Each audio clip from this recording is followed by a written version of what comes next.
I'm excited to share some ideas that have helped me throughout my career, all been in a creative manner and in the spirit of optimizing my uniqueness. Right. Fact of the matter is, you're all brilliant, and if you can take away 1 or 2 points today, I'd be thrilled. And so I'd like to talk about optimizing your uniqueness and how it can benefit you in business and certainly benefit the companies that you work for. And so I want to do it by discussing three things, right? Caso Cerrado. I'm sure most of you know Caso Cerrado and secretly love it, right? The Latinx version of Judge Judy. I want to talk about Bad Bunny, one as an homage to Puerto Rico, where I'm from, but also because I think his success can show us some really valuable lessons. And I know we're not supposed to talk about Bruno, but we're going to talk about him anyways for all of my Encanto fans. And so your uniqueness, right, particularly as it relates to your Latinidad, for lack of a better term, is in demand, right? And so how do you optimize it, right? My grandmom in Puerto Rico used to have these couches covered with protective, clear plastic coverings, right? I hated them. So when you sit in them, in the hot weather, it would stick to you, right? And as annoying as that was, seeing Caso Cerrado come on TV created excitement, right, across the house. The show is fake, right? And most of the times that we watched it, my grandmom and I debated whether or not the show was real, as opposed to discussing the actual case. But we bonded, right, every day of the week by watching Caso Cerrado. And so when I left Puerto Rico to the States, I had a hard time, right? Speaking the language was difficult, fitting in was difficult. I didn't feel accepted. What threw me over the edge, though, was one day clicking through the channels, and what do I see on TV? Judge Judy, right? And so my mind was blown. I had no idea that this concept was replicated in other places, right? It turns out Judge Judy came first, but I didn't know any of that. So when I went back to Puerto Rico, neighborhood kids moved on, a place that felt like home originally, now not so much, right? Looking back, that was a really, really tough time in my life. And now feeling like, I have a I don't feel like I have a home directly, right? I have to adjust to two different cultures. It's like that scene in the movie Selena when the dad talks about having to be twice as perfect. We have to know about Oprah and Cristina, but for me it was Judge Judy and Caso Cerrado, right? But now I see that point, right? I see that period in my life as an incredible learning opportunity, right? I learned the value of adjusting to different cultures and establishing a strong sense of cultural awareness. If you come from a Latino household and live in the United States, you too have had to adjust to different cultures, right? And so why do I share this story? Caso Cerrado, I think, is one of the most iconic shows that most Latino households have in the background, right? Our ability, my ability, your ability to relate on Caso Cerrado, our ability to relate on that annoying plastic covering on our couches, right? You have them too. Our ability to relate on the movie Selena, right? To find commonality with the Latinx consumer and establish rapport makes you highly desirable to companies, right? That intangible, that ability to establish a bond goes very far. And so the impact of the Latinx consumers having in the United States is second to none, right? Whether you work in consumer staples, consumer discretionary, banking, pharmaceuticals, marketing, you name it, the list goes on. The demographics are shifting, right? The US Latino population is now 20% of the US population, and it's growing 6 times faster than non-Latinos, right? So think about that for a second. By 2030, the Anglo population will shrink by 6%, while the US Latino population will grow by 29%. So this is your time to go on offense.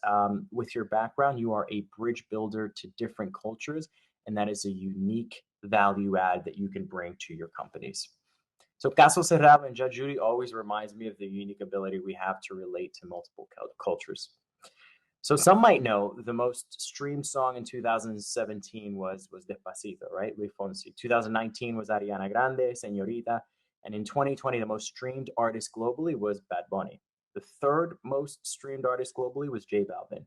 All with the exception of Ariana Grande, they all sing primarily in Spanish.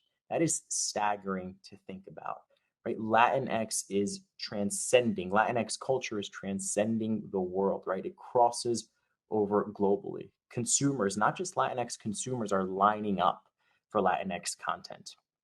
I think Bad Bunny is one of the most unique artists today, and he fully, unapologetically leans into his uniqueness, right? He sees relationships between seemingly unrelated fields. He invents new things by combining elements nobody else thought to pair. He's creative.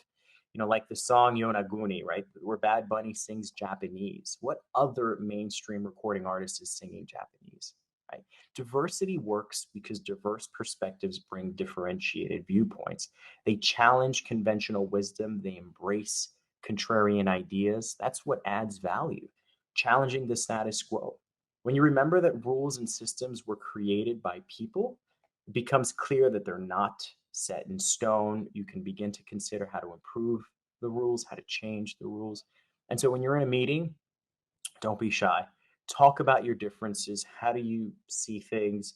Don't silence what makes you different. Don't lose that valuable thought process by assimilating. Let's censor ourselves less and express our ideas and views more frequently. Research shows that we typically under communicate our ideas, our views. Someone needs to hear your views at least 10 to 20 times before they can actually start to remember them, right? So over communicate your ideas. Yonaguni, the song that I mentioned with Bad Bunny Japanese, the most tweeted song of 2021. So the world wants diversity. So let's talk about Bruno. My 16-month-old son is obsessed with this song, right? Lin-Manuel Miranda didn't expect We Don't Talk About Bruno to be such a big hit. Disney didn't even submit it for Oscar consideration. Yet the song was #1 on the Billboard 100. Furthermore, all 8 of his songs for Encanto were all in the Billboard 100. And so I heard Lin-Manuel Miranda talk about why he thinks the song did so well, and he mentioned family, how every member of the family had a part in that song, right? And their tight-knit relationship allows to bring unique sounds and create that harmony, right? It's fascinating, particularly given our background as a community and how much we value our family and some of the values that were instilled in us at a young age. And so we are a community who thrives on relationships. For me, at least, when I think about my value hierarchy, relationships are at the top, whether professionally or personally. I'm happiest when my relationships are strong. Yet, in order to optimize our uniqueness, sometimes we have to go against some of the things that were taught to us at a young age. And I know that's not something we talk about, right? We're often taught to put your head down, work hard, not brag. Opportunities will come. Don't ask for too much. Si Dios quiere, we all know that term. Don't challenge elders, right? A lot of the things that, quite frankly, can put you at a disadvantage when you're navigating a corporate culture. Excuse me. We need to adjust those traits, right? Those cultural traits that might put us at a disadvantage in the corporate world. We need to speak up more. We need to show the work that we're doing. And yes, sometimes we need to brag about our success. It's a hard thing to do. I know. I've created a corporate family, or as some would call it, a board of advisors. 5 of us get together on a quarterly basis to discuss business matters, ideas. We place particular emphasis on things that need differing opinions on or areas that we're having trouble with. We're also very honest with each other in an attempt to practice full transparency. So having a board of advisors has helped me, at least on my endless journey of practicing a sense of self-awareness, and can honestly help me optimize my unique strengths. And so to wrap up, our ability to relate on subjects like Caso Cerrado or Selena, while it might seem minor, it's incredibly unique, right? Your ability to relate to one of the most impactful and influential demographics in the United States, the Latinx population, is powerful, right? But you also add value by exercising your sense of cultural awareness. And most of you have been adjusting to different cultures your entire life, right? And embrace that benefit. And like Bad Bunny, convention is the enemy of progress. Embrace your uniqueness by taking risks, by being creative, by over communicating your ideas. And lastly, we don't talk about Bruno, but we certainly need to talk about those cultural traits that might put us at a disadvantage in the corporate world, right? But be sure not to give up the essence of your culture.